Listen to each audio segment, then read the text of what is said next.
guy was the new owner of a baseball team that was in the basement of the league when he took it over. He went to the pitcher and he said, what is your best throw? He said, well, I got a good curveball and I've got a good fastball. And he went on talking about his different throws. He said, but tell me this, what is your best throw? He thought for a moment. He said, I've got a good fastball. He said, that's all I want you to work on. Nothing else. Just develop your fastball. The next year, they went to the World Series. Most people don't know where their fastball is. Most people go through life never discovering what their talents are. Most people never develop their talents. They have skills and abilities, but if you don't nurture them, if you don't develop them, they will never serve you. Your gifts can take you many places if you develop your gifts.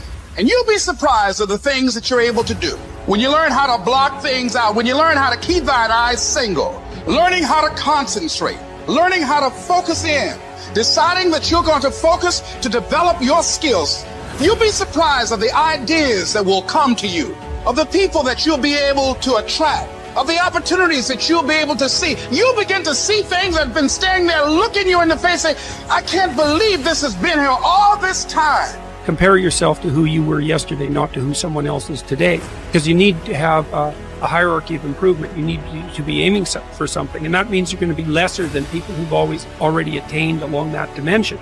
So the question is, who should you defeat in the final analysis? And the answer is, you should defeat your former self. You should be constantly trying to do that.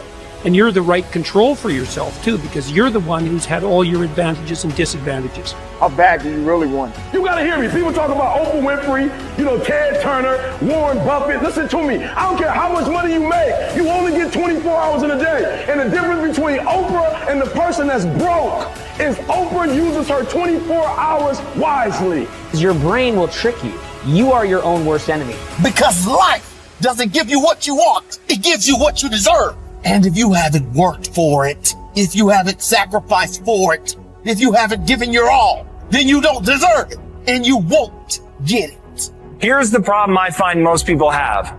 They judge themselves through the lens of a moment. They fail at something. They miss. They embarrass themselves. They flub something. And they think that defines who they are. But I'm telling you right now, you're not defined by who you are. You're defined by who you want to become and the price you're willing to pay to get there. So everybody goes, how do you do that? You know exactly how to do that. You know exactly. It's not a magic trick. There's nothing I talk about in that book that's a magic trick.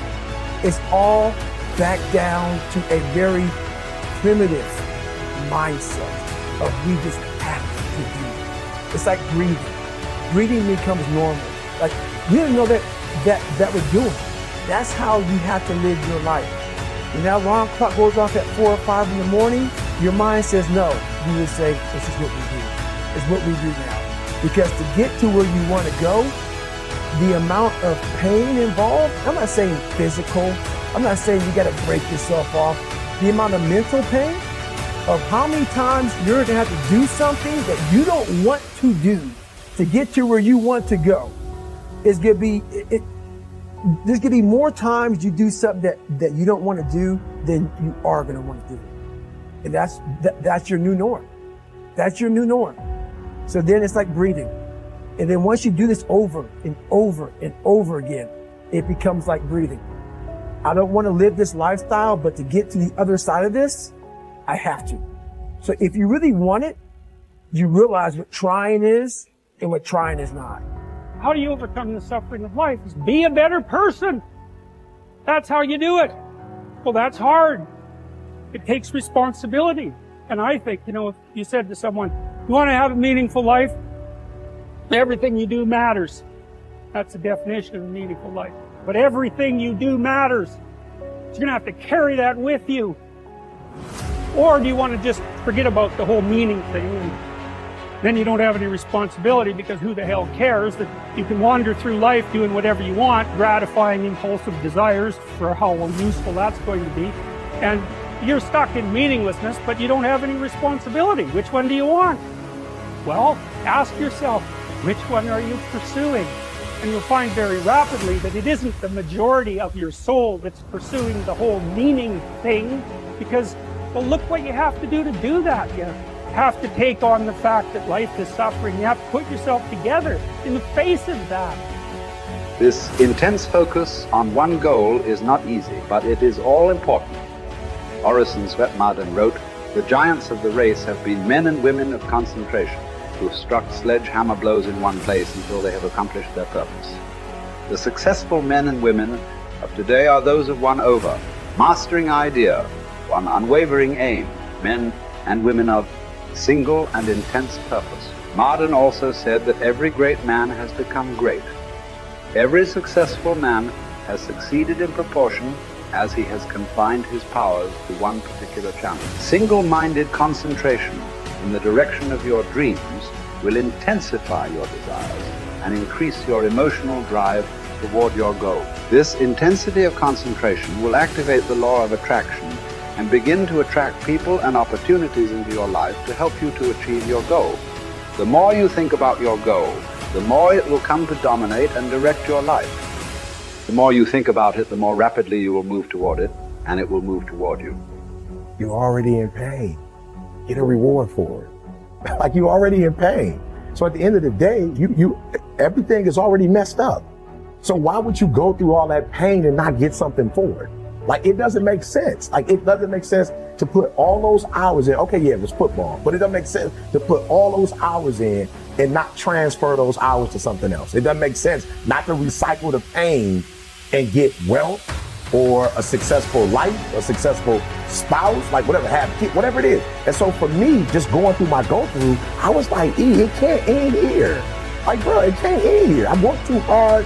I've read the books. I've gone to the conferences. I went to the classes.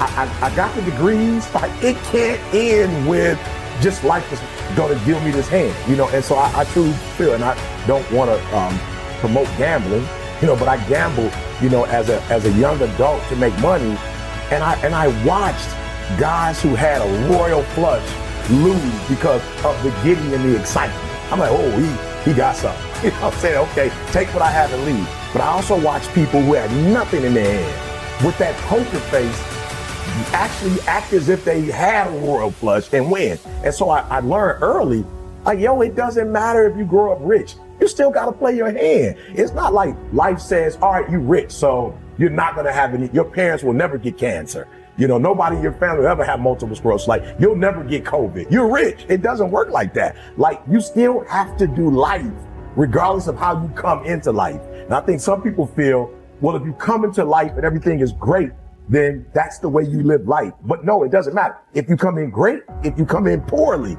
it does not matter. You have to do life. And if you're smart, you do life on your terms and you don't let life make you do it on its terms. Great men and women are those who absolutely believe that they are put on this earth to do something wonderful with their lives. They have a vision of something greater or better than their current circumstances. Personal greatness means having a sense of destiny and a conviction that your thoughts and your imagination are the only real limits to your possibilities. William James said, compared to what we ought to be, we are only half awake. We are making use of only a small part of our physical and mental resources. Stating the thing broadly, the human individual thus lives far within his limits. He possesses powers of various sorts which he habitually fails to use. The founder of Success magazine, Orison Swett Marden, once said, there are powers inside of you, which, if you could discover and use, would make of you everything you ever dreamed or imagined you could become. In a 5-year study of leaders reported on in his book, Leaders, Warren Bennis discovered that each of them consciously avoided the comfort zone by continuously setting higher goals. They never allowed themselves to become complacent. They lived their lives fully extended, always striving to be and do more. To develop unshakable self-confidence, you need to see yourself and think of yourself as a leader, and to do what leaders do. You need to stretch yourself toward the outermost boundaries of your potential.